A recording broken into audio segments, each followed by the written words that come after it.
Our book today is Age of Discovery, Navigating the Storms of Our Second Renaissance by Ian Goldin and Chris Kutarna. The paperback edition is now out. This is from Chapter 1, titled To Flounder or Flourish. If Michelangelo were reborn right now amidst all the turmoil that marks this shocking moment we're in, would he flounder or flourish again? Every year, millions of people file into the Sistine Chapel to stare up in wonder at Michelangelo Buonarroti's creation of Adam.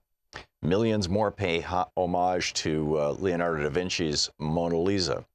Through 5 centuries, we have carefully preserved such Renaissance masterpieces and cherished them as objects of beauty and inspiration. But they also challenge us. The artists who crafted these feats of genius 500 years ago did not inhabit some magical age of universal beauty, but rather a tumultuous moment, marked by historic milestones and discoveries, yes, but also wrenching upheaval. Their world was tangling together in a way that it had never done before. Excuse me, thanks to Gutenberg's recent invention of the printing press, 1450s, Columbus's discovery of the New World, 1492, and Vasco da Gama's discovery of a sea route to Asia's riches, 1497.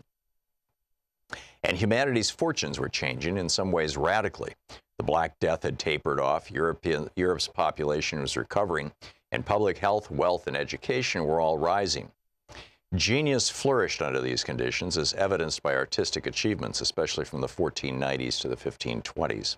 By Copernicus's revolutionary theories of a sun-centered cosmos, 1510, and by similar advances in a wide range of fields from biology to engineering to navigation to medicine. Basic common sense truths that had stood unquestioned for centuries, even millennia, were eroding away. The earth did not stand still. The sun still did not revolve around it. The known world wasn't even half of the whole. The human heart wasn't the soul, it was a pump. In mere decades, printing boosted the production of books from hundreds to millions per year. And these weird facts and new ideas traveled farther, faster, and faster than had ever been possible. But risk flourished too. Terrifying new diseases spread like wildfire on both sides of the now connected Atlantic. The Ottoman Turks, backed by the new weapon of gunpowder, conquered the Eastern Mediterranean for Islam in a stunning series of land and naval victories that cast a threatening gloom over all of Europe. Martin Luther, 1483 to 1546, leveraged Gutenberg's press to broadcast a new narrative that society's hallowed institutions served only to fatten their own hierarchies. It spread faster than compliant elites could fathom. Europe broke into Protestant and Catholic halves. War and refugee crises ignited continent-wide.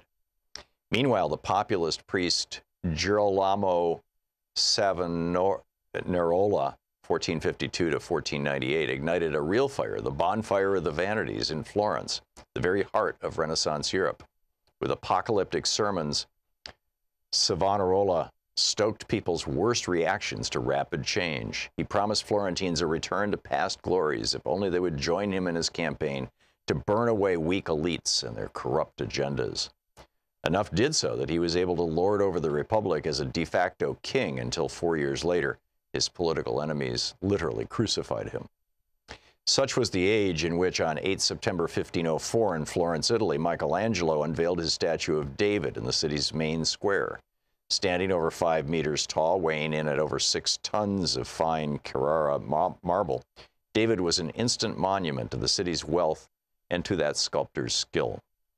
David and Goliath was a familiar Old Testament story about a brave young warrior who, in true underdog fashion, improbably defeated a giant foe in a single combat. But with hammer and chisel, Michelangelo fixed into stone a monument no one had seen before. It must have caused some confusion for those present at the unveiling. David's face and neck were tense. His brow was furrowed and his eyes focused determinedly upon some distant point. He stood not triumphant atop the corpse of his enemy, the standard portrayal, but ready with the implacable resolve of one who knows his next step but not its outcome. And then they saw the artist's meaning clearly. Michelangelo carved David in that fateful moment between decision and action, between realizing what he must do and summoning the courage to do it. They knew that moment. They were in it. We are in it too. The present age is a contest between the good and bad consequences of global entanglement and human development, between forces of inclusion and exclusion, between flourishing genius and flourishing risks. Whether we each flourish or flounder, and whether the 21st century goes down in the history books as one of humanity's best or worst, depends on what we all do to promote the possibilities and dampen the dangers that this contest brings. The stakes could not be higher. We each have the perilous fortune to have been born into an historic moment, a decisive moment, when events and choices in our own lifetime will dictate the circumstances of many, many lifetimes to come. Yes, it is the conceit of each generation to think so, but this time it's true.